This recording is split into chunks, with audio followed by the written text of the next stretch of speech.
I was so incredibly terrible at Beyblades as a kid. And worse than terrible, I was bad. Thankfully, I've come a long way since then. Nowadays, I'm just as good as a real Beyblade protagonist. Yeah, well, yeah, no, that's pretty accurate. Hi, I'm Jett, and my first Bey was a Storm Pegasus from Beyblade Metal Fury. I was so new to the brand that I hadn't known just how much performance variety was possible at the time, so opening this up and seeing the classic red rubber flat performance tip kinda blew my mind.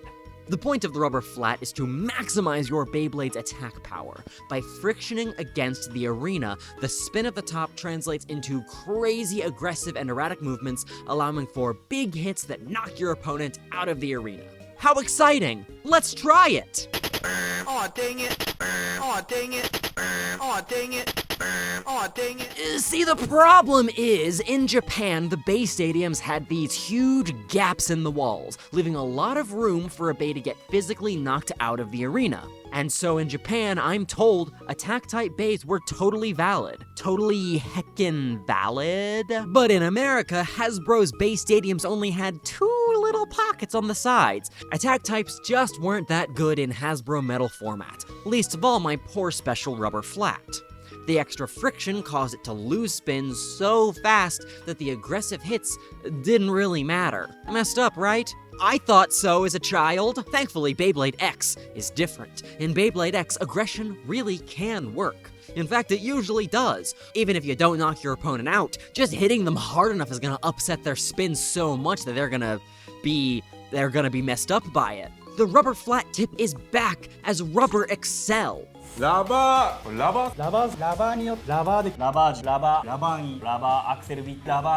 which means I can regain the honor of my child self who tried to use that tip and lost a lot. I cannot afford to import the Beyblade sets that come with Rubber Excel. But maybe I don't need to, cause I've got this thing! My Bambu printer that I'm always going on about. I just got a spool of TPU filament, which is this stuff that's super flexible and it's kinda like rubber. It's squishy, at least, so I'm gonna print a whole bunch of rubbery bits, which I'm doing right now, and while I'm at it, why stop there? I can make rubbery ratchets. I can make a rubbery ball. A rubbery cyclone bit, even an entire blade made of TPU that can bend and squish, and mostly bend and squish, but hang in there, kid me. I'll prove to everyone that sometimes all a Beyblade needs is a little bit of squish.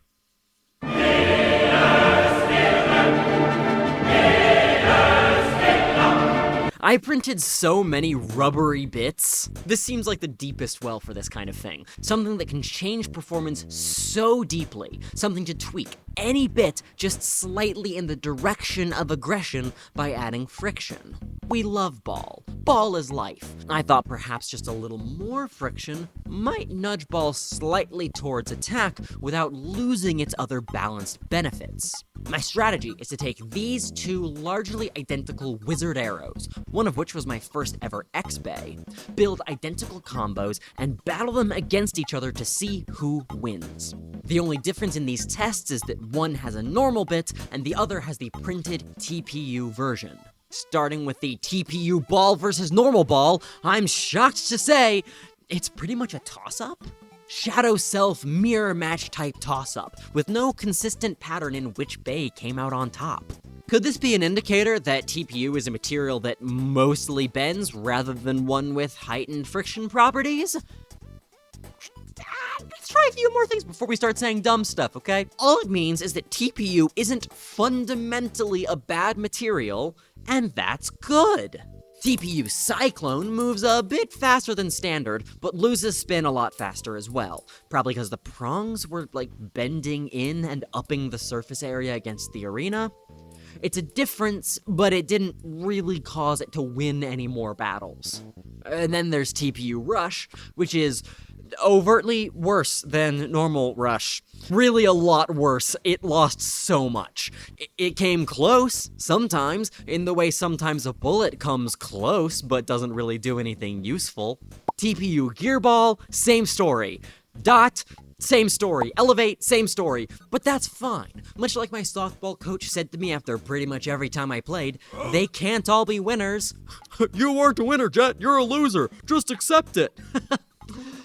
He was pretty good at his job. The exception was gear flat. The way the prongs had to be bending against the arena floor turned one of the most erratic bits in the entire game into more and worse of that. It did win more of the matchups. It showed some evident differences in performance. Does that make it worth running as a meta bit? I don't know. I don't have enough time to scientifically test these to figure out every single minute difference in performance, but it has to be making them better in some way, right? I'm just maybe not smart enough to figure it out. I can't even figure out how to open a frickin' pickle jar. I leave that to the octopuses. If you want to know if they're good, give the bits to an octopus and ask them, okay? Okay. A ratchet, though, is a much bigger part. I can figure out a ratchet. This part of the project was actually really interesting, because a ratchet has many precise inner workings. Ordinarily, you can't see all of those inner workings, but through the magic of buying 2 of them, I have one to disassemble right here. You got the clicky bit that goes back and forth. You got these prongs that are pronging inside. You got the bottom part. The way I see it, it's only the shape of the outer ring and the height that varies between different models.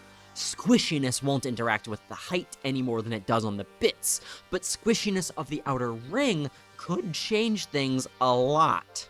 See, it's always a direct hit on the Bey's ratchet that causes it to burst. So if a ratchet could squish, it could take a blow and just absorb it.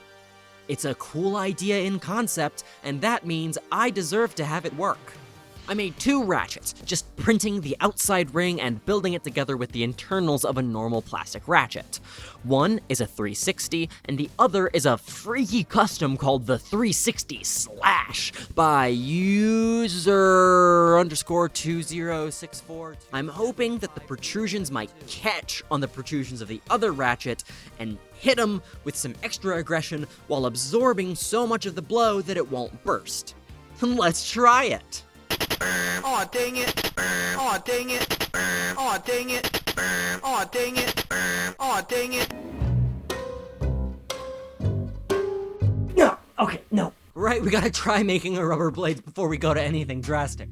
That'll be interesting, right? Full squishy blades, let's go! I made 2, both of them custom blades by wonderful creators online. This one's real small and compact, and this one is much wider, a Beyblade X version of a Storm Pegasus. Neither of these were intended to be printed in TPU, but it could work.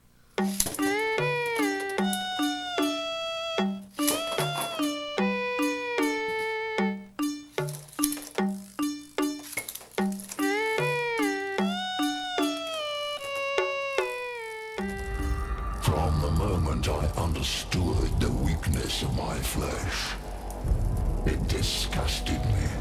Man, this is a stupid video idea.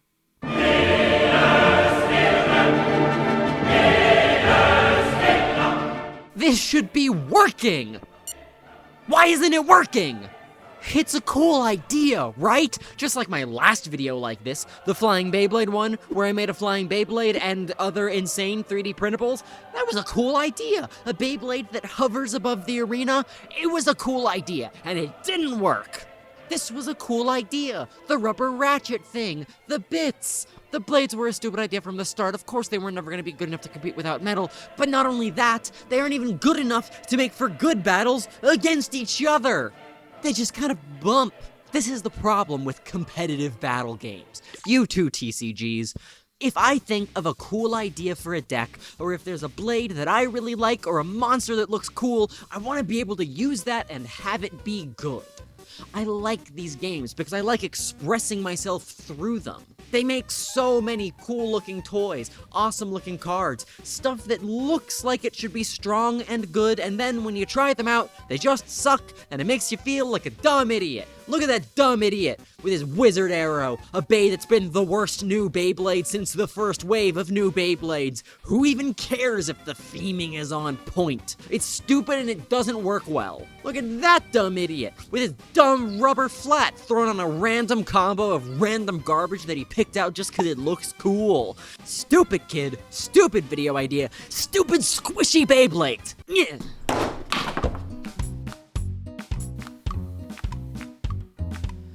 You know what? Die. This is my channel, and we're doing it my way.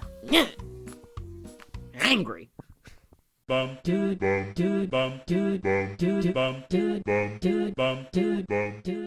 a good color for bargaining? Magenta?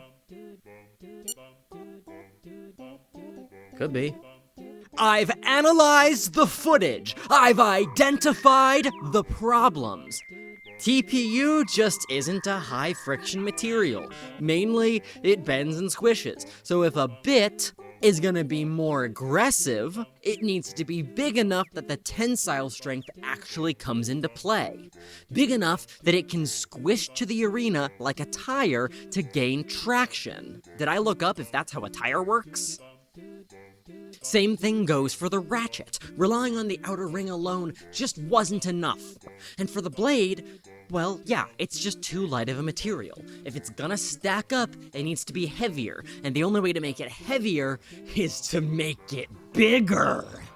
And so, friends, I present to you my monstrosities. The Mega Flat Bit. The full squishy ratchet with no hard plastic parts. And my magnum opus, the 100% solid TPU blade, Gear Kills You. It's so large that it weighs in just as heavy as any metal blade, and that... You should know this too. Heavier Beyblades always win.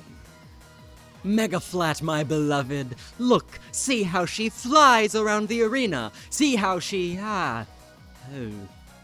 That's fine. She'll crush any opponent before they even get the chance to stamina finish. No, don't worry about that.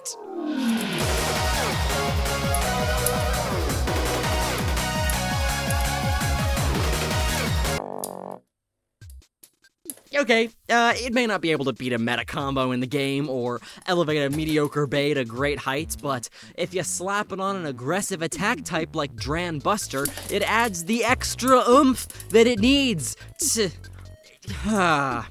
Shark Edge! That's an aggressive Bey.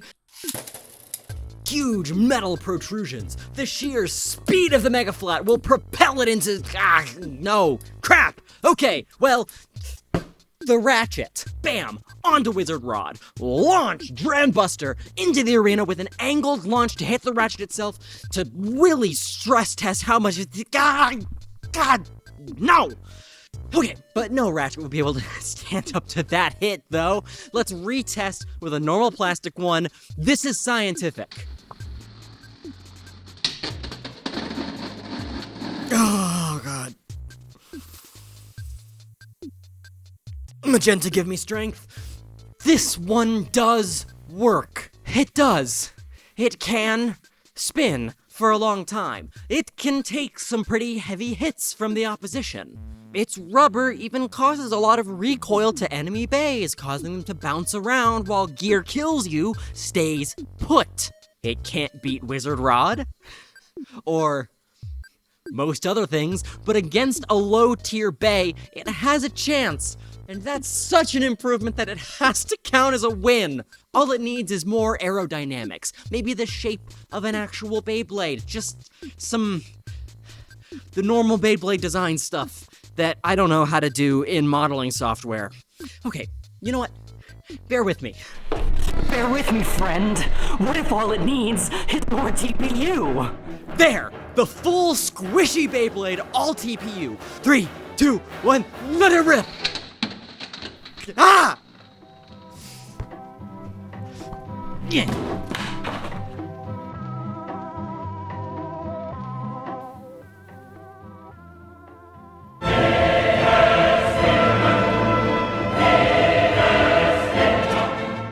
We do not live in a world where any crazy idea can be viable, where anything you want to make can also be a success just because you are passionate about it.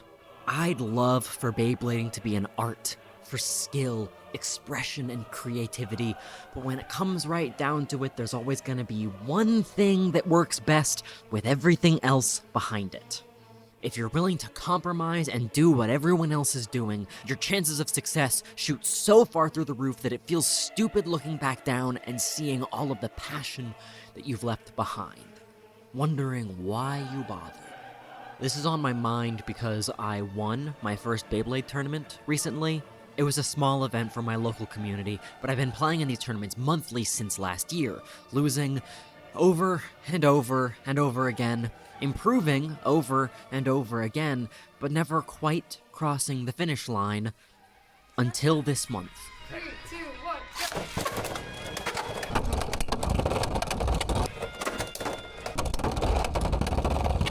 That thing is so unpredictable. Oh! That is a win for Jett. So... I won a Beyblade tournament! While Jake wasn't here. What changed? Is it the fact that this is the only tournament that LANA couldn't make it to? Don't be ridiculous. I'd wash that scrub like a nurse washes their scrubs. No, it's because I took my favorite Beyblade out of my deck. I replaced my Wizard Arrow, my first Beyblade X Bey, with Tyranno Beat, a more competitive Bey on every level. It's heavier, and I did it because I wanted to win. I abandoned what I loved to get something that I wanted, something that I wasn't willing to do as a kid with my rubber flat performance tip. And so as a kid, I got so tired of losing that I stopped playing with Beyblades entirely, and I never came back to it until Beyblade X. It feels good to win. I wish I could have done it with him.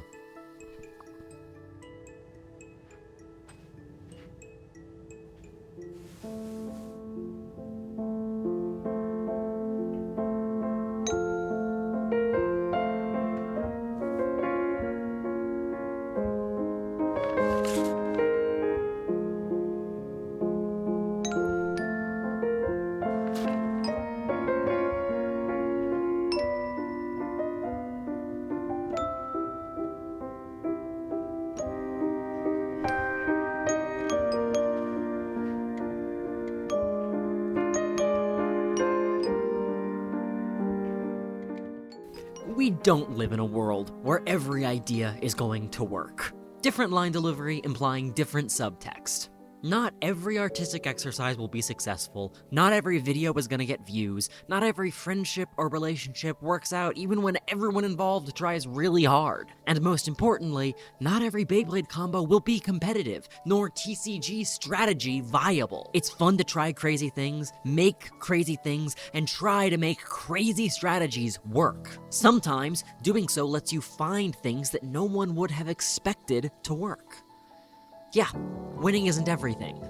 But gosh darn it, winning is great! Sometimes winning is the thing that makes you want to keep trying. Doing what it takes to win can be the wind under your wings, a taste of success that pushes you further, faster. We can have a little bit of winning as a treat, just not all the time. I only won the tournament because playing with Wizard Arrow forced me to learn strategy, launch angle, launch speed. I built real skills while practicing with something that I really liked, and when I applied them to something more concretely viable, I was able to excel. Rubber excel. It's true, all of these Beyblade parts were bad, but I learned about printing, about software, about what different materials can do and what they can't. It especially gives me a better appreciation for the engineering that Takara Tomy has to do to make interesting parts and actually get them to do what they're supposed to do. And as far as 3D printing goes and TPU goes, there's so many things that they're way better for. Like this, hand grip parts for my launcher grip. Squishy and ergonomic, printed with a low infill so they're really quite soft. Or this, a deck box made by my friend Forrest with squishy TPU pockets to cushion my bays. I tried against the odds to make something work. In fact, I'm trying to do that with this whole channel right now. When I try against the odds, it makes me better. The results can never be guaranteed, but to imagine, to fail, to create, to fail, and to try again and again and again is a beautiful thing. That's life itself, and there is no goal. You're never done. There is only the process of trying your best. And of course, I couldn't have even tried any of this without this printer, the Bambu A1 Mini and Bambu's TPU filament. It's the absolute best entry-level printer on the market, in my opinion. I have done so many projects with it now, and every single time it is easy as pie to use. With one-touch printing, vibration compensation, automatic calibration, and a host of other features, it does all the hard parts for you, leaving you with all the time and energy to spread your creative wings, or just to make really cool things that you find online without a major learning curve. What I couldn't show off in this video was the AMS Lite, which enables multicolor printing directly onto the print bed. In fact, in my last Beyblade printing video, I made this gorgeous Bakuten shoot-style launcher grip with it. This isn't even the only kind of TPU that Bambu makes. 85A TPU, 90A TPU, and a brand new TPU for the AMS Lite, so you can multicolor print TPU prints. These different options have varying levels of flexibility, but all of them are the best choice for impact absorption. You can find detailed information about all of these varieties of TPU in the Bambu official shop. And you at home can get your own A1 Combo or A1 Mini if you want a smaller form factor. Just check the links in the description and check out the website. You'll probably be surprised by how affordable this printer is, considering the insane world that it opens up with very little effort. Thanks again to Bambu, and thanks for watching. This is Jett, and I'll see you next time. Oh my god, we have some new patrons. Thank you to James7T for joining as a hyper patron, Hate Incarnate for upgrading from base patron to hyper patron, and new base patrons Josiah Hums and Andy Wyman. I really appreciate all of the support after the last video, and I wouldn't have made it there at all without my existing patrons, such as Diamond patrons LUCID, LANA, CHOOKA Bear, and RAZU RION, my Titan patrons Sierra 107, Gusano, Banana Jones, Chell, and Douglas Fern, and my hyper patrons Trouble, Mudorios, Orio, Alyssa Gretlein, Mannsky, Plecopleco, Forrest, DC, HeartlineDai, Kevin Haji, and Sam Caesar. Thanks, guys.